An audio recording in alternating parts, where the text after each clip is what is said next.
Hello, I'm Robert Ellsberg. I'm the publisher of Orbis Books, and I'm very happy to be joined today by really one of my all-time favorite authors, Veronica Mary Rolf. She's an independent scholar, a retreat leader, former Broadway actress, as a matter of fact, and the author of several books. And what brings us together today is the opportunity to talk about her Orbis book, Julian's Gospel, Illuminating the Life and Revelations of Julian of Norwich. This award-winning book was published 10 years ago, but it remains truly one of my all-time favorites. And our conversation today commemorates a very important anniversary in the life of Julian of Norwich, the 14th century English mystic and anchoress. And I will allow Veronica Rolf to tell us more about who she is and why this year is important in remembering her. Welcome, Veronica. Oh, well, it is so good to be here. Have our little chat on our beloved Julian. I first came into contact with Julian when I was a teenager at the Convent of the Sacred Heart in New York City. And there's a wonderful nun, Sister Mary, Beatrice Brennan. And I used to go to her whenever I was in crisis, and I was in crisis a lot. And she would quote Julian to me, all shall be well, and all shall be well. And thou shalt see that all manner of thing shall be well. Well, I didn't know who Julian was, and I really didn't read Julian until I was a young wife and mother myself. And I was overwhelmed by the revelations of her divine love experiences in these 16 visions that she received, but overwhelmed by her honesty and her accessibility and her immediacy to my own life. For me, reading Julian's revelations was hearing the gospel for the first time in a woman's voice. And that was life-changing for me. And I kept that book on my table next to my reading table and when I was nursing my children and always went back to it. And I was determined to do more research on her when the time came. Well, the time finally came about 15 years ago. And I just felt I had to bury myself, immerse myself in 14th century medieval history. I'd already been a medievalist in college and medieval theology, medieval music, dance, etc., poetry. But now I really wanted to understand Julian as a wife and mother, because I was convinced she was not a nun. There is nothing in her writing that gives the least inkling that she was in a religious order before she entered an anchorage later in life, and that she was a mother who lost a child in the Great Plague.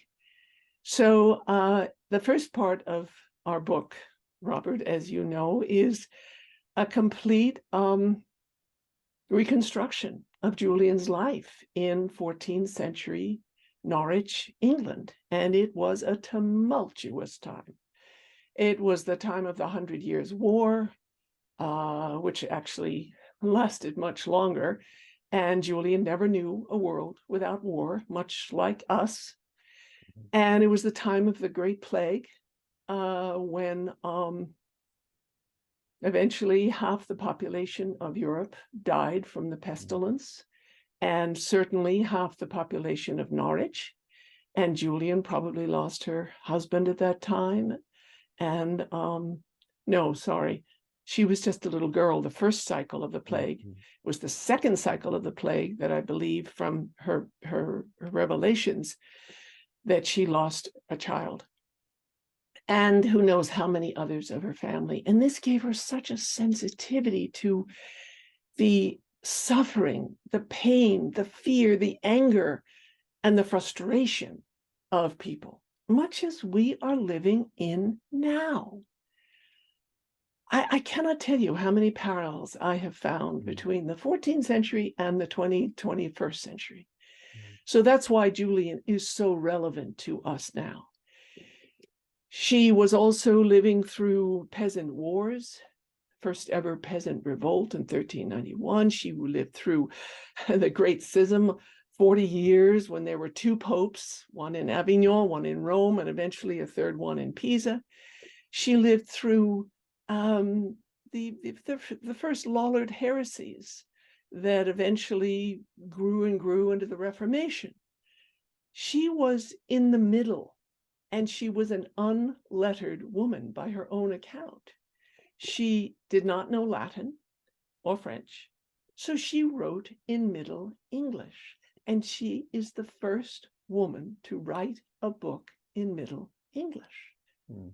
And therefore, she was a contemporary of Chaucer and many other great writers, but she got lost because her manuscript was probably whisked out of England during the Reformation and the burning of the monasteries and the libraries, and it was saved by a small group of Benedictine nuns in Paris and Cambrai, and eventually, really, the long text was only published spottily through about 300 years, and the short text, which was her first version, wasn't discovered until an auction in 1910 at Sotheby's.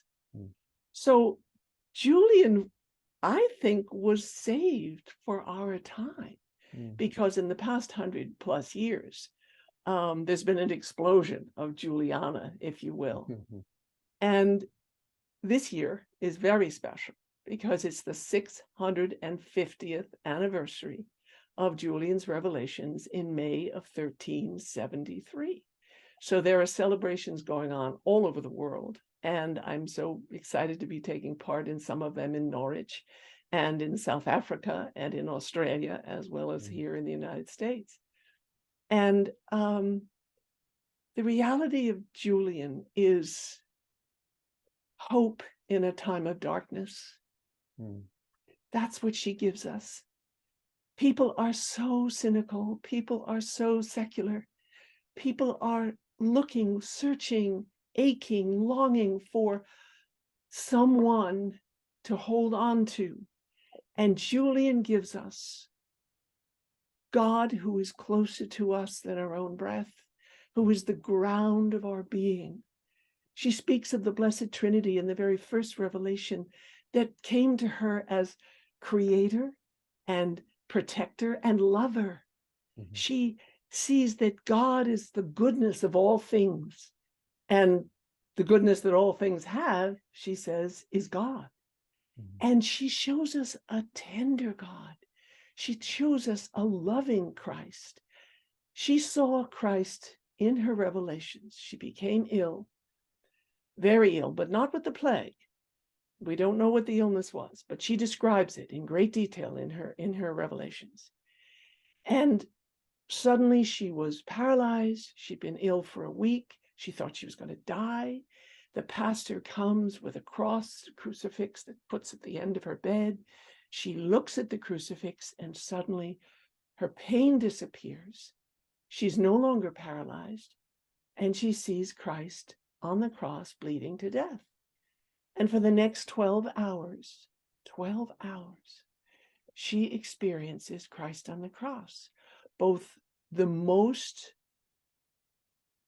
explicit and devastating vision of his sufferings, his bodily disfiguration, and then his sudden transformation right before her eyes. And she attests that in all this time that she watched Christ dying out of love, she never saw him angry or wrathful. And she comes to the conclusion there is no wrath or blame in God. And this was such a shock, I'm sure, to her, even Christians, her friends, her fellow Christians in her time, those she might have shared her revelations with. Because everything, and I've read these sermons, everything was about death and damnation, and you could go to hell for a curse. And women were blamed for losses in the war between England and France. So Julian is seeing Christ on the cross utterly loving and full of compassion and pity for what we have to go through because of our misdeeds as a result of our sins. And she says that he does not blame us. There is no blame. There is only Christ's desire to free us from our, she calls it our contrariousness. I love that word. Our own wrathfulness. And we see this. We see this in our wars, in our angers, in our family quarrels, in our divisiveness in our countries. And this Julian takes and meditates on. And then 20 years after the revelations, presumably when her family was grown up and she no longer was working as the merchant's trade, she enters an anchorage, which is one room attached to the side of the church of St. Julian in Norwich. No relation, though, to Julian. And she has a 9 by 12 room for the next 25 years. And she is walled up in this anchorage. And she writes the long text, the second verse. And this is her mystical theology. And her theology of the Trinity is, barring none, the most personal and intimate and loving. And her word is homely, like home. She said that God is as close to us as the clothing, I said, we put around our bodies. He comes down to us at the lowest level of our need every day. She describes the tenderness and the compassion of Christ for all we have to suffer. And what I love is that she accentuates not what the preachers were accentuating in the Middle Ages, which is self-flagellation and self-destruction because of our shame and our guilt. Rather, she accentuates our joy that we should be rejoicing in God, beholding. She talks about beholding God in joy and bliss because of our salvation. And she says that anyone who does this gives Christ the most honor of all. Not mea culpa, but thank you, thank you. And Christ even said to her, are you fully satisfied with my crucifixion, with everything I did for you? And she writes it out. She blubbers, yeah, good Lord, gramercy, yeah, because she realized that she herself had never maybe thanked enough. And maybe we don't either. And the other side of that is she hears Christ tell her how pleased he is with her. He thanks her verbally for her youth and for her work and for her travail. How often do we hear preachers or religious leaders tell us that Christ is pleased with us, with our efforts, with our work, with our passion, with our love? And I think Julian is a corrective to the extremes of the Middle Ages, but also to the extremes of our own time, where everything is about doing. And I am a doer, so I'm not negating that. But I think Julian calls us back to the reality of the groundedness in a contemplative life that we must have. Otherwise, our doing will be frustration. And she constantly speaks of the importance of a contemplative life. Our meditation practice is what would be the balance of that. Of course, the sacraments, of course, good works. But she stresses the importance of the silence and the stillness and getting to know God. Because she says it's easier to know God in the silence than it is to know our own soul. She says that we can understand God much more readily than we can ourselves, and it is only through God that we will understand ourselves. And so she's so accessible because she's constantly asking questions. I mean, can you imagine having 12 hours of visions of Christ on the cross and constantly asking questions and even arguing? And and this is it. She argues. And she says, I've always thought, Lord, that it would have been much better if sin hadn't come into the world, because then we would all have been as pure as we were made. And Christ isn't upset with her. He doesn't say you shouldn't have asked that. He's pleased. And he tells her, yes, sin is behovely or behoovely. In other words, it's necessary, but all shall be well. And that's when Christ reveals, and those are Christ's words. Those are not Julian's words. People, I see time and again, Julian's words, all shall be well. Those are direct words that she quotes from Christ in this vision and locution. All shall be well. And Christ carefully deciphers for Julian exactly how all shall be well. It doesn't mean everything's going to be well today, tomorrow, the next day, that all wars are going to cease, that sin will be obliterated, that we'll have our problems solved and our family problems solved and our children's problems solved and the government's problems solved. No. That's a wrong reading. All shall be well in the ultimate sense. Christ died on the cross, and it was fulfilled. But we don't yet have the minds and hearts to see and feel it and experience it fulfilled. And only when we are transformed and when we are fully become Christ, will we be able to see how Christ is at work all the time, transforming the cross into his own resurrection. And so Julian counsels trust. Of all things, Julian wanted to feel seker, S-E-K-E-R. She uses that word about 35 times in sekerness, all variations of it. That's what she didn't have, and that's what we don't have. And that's what she wanted more than anything, to feel seker. She wanted to know how God sees us in our sinfulness because she was tortured by the threats of the church at that time. And she understood that because God becomes human, God becomes every one of us.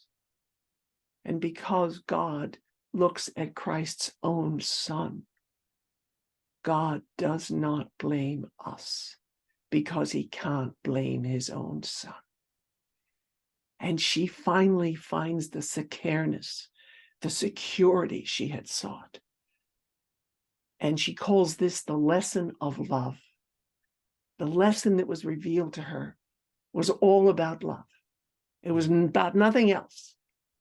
That's why there's no blame. That's why there's no wrath in God, because God's lesson is unconditional love.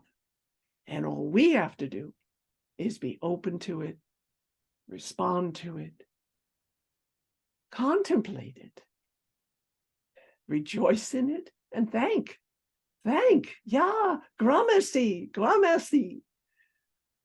So I just, there's no way to sum Julian up, but if I had to, I would say her love of Trinity and the development of her Trinitarian theology throughout the book, and her absolute trust, her glowing joy. And she's not denying suffering. As I just indicated, this is a woman who lived through great tragedy and lost everything. So she's not oblivious to what we human beings go through. But she says to us, even when we are suffering, we must rejoice in the Christ who is transforming everything into his own and eventually our resurrection. So Julian really throws a light, illuminates all the great dogmas of the church. She puts fresh views on everything that maybe we've studied too much or taken for granted. And she makes every aspect of Christianity come alive. And we rethink, we refeel everything from prayer to mercy and grace, how they work, to obviously our love of neighbor, our devotion, our service, and the ultimate importance of our contemplative life. Well, that's a pretty good summation of the book. There are so many memorable and arresting images that Julian uses. Of course, one of my favorites is when Jesus is holding this hazelnut in his hand, and what's that? He said, "This is everything that I've created," and it stresses both the littleness and the contingency of creation, but also the immense worth is measured by the sacrifice, the suffering that he underwent for this little hazelnut, so that all of her reflection on sin or weakness or our failings, rather than turning in a kind of self-flagellating way about how terrible we are, it's all a reflection of the immensity of God's love, right? Oh, beautifully said. That hazelnut is a mystery, and I'm still sorting it out after 45 years of loving Julian. It appears it was something like a hazelnut. We don't know. She wasn't sure. She was questioning. One of her first questions, what is this? And then what does it mean? Yeah. And as you said, it means that it is all that is made. And I see it sort of like, Julian being a telescope and zeroing out, and suddenly that little hazelnut is like the planet floating in the great universe. And she sees everything as being born in the moment and protected in the moment and loved in the moment. And that's how we should love our earth and each other, in the moment. And she realizes that if God loves a teeny tiny hazelnut so much that it could get crushed so easily. They used hazelnuts for cooking, and that was like a peanut to us. So, she would have used a mortar and pestle to make a paste. They used hazelnuts for paste. And so she thought, we throw those things away. But no, she sees that God loves everything because it's all coming from God. And is coming from God through her and through all her even Christians. And so all through these revelations, we assume, because she refers to the women around her bed who were watching over her and keeping the fire lit and bringing her cool towels for her head, because she was probably comatose to them. But she kept wanting to tell them. She kept wanting to relate to them. At one point, she laughs out loud, and I can only imagine what their shock was when they heard that. But she cannot wait to tell her even Christians what she's experiencing, so they can experience it too. So she has this great compassion for everyone, and she speaks about Jews and pagans in ways that they don't normally do in the Middle Ages. She sees Christ's blood on the cross, the precious plenty of his dear worthy blood covering all the earth, and not just part, all the earth. She sees again and again these universal symbols of salvation, which are quite shocking for her time. And then Then, after the 14th revelation, which is brilliant, it's her masterpiece on her exegesis on it, on prayer and eventually the parable of the Lord and the servant, which is one of a kind, and then her mystical theology of the motherhood of God. Yes. And wow, Wow. do we need this for women in the church especially, but for men too, for the understanding of how Christ gives birth to us. This is Julian's image on the cross, like a mother pouring out blood and water from his side. And then he dies in childbirth. And then he has to go on nurturing us. So he gives us the Blessed Sacrament as our milk. He nurses us. He's a nursing God. And then he has to discipline us as we grow up, because we get haughty and we get proud and we do wrong things. But he never, she says again and again, he disciplines us, but he changes his working, but he never changes his love. And so as we grow, she takes a whole life and sees the motherhood working of Christ as that which protects us, urges us, counsels us, warns us, chastises us, but always loves us through our whole life. And I think this motherhood of God, no, it's not a metaphor. For her, it's not a metaphor. It's a reality. She says that as truly as God is our Father, so truly Christ the Son is our mother. And I don't know if the church has fully accepted that yet.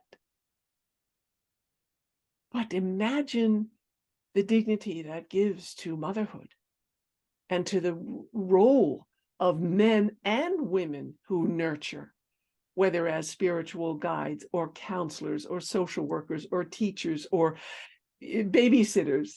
Anyone who nurtures is doing, she says, the work of Mother Christ.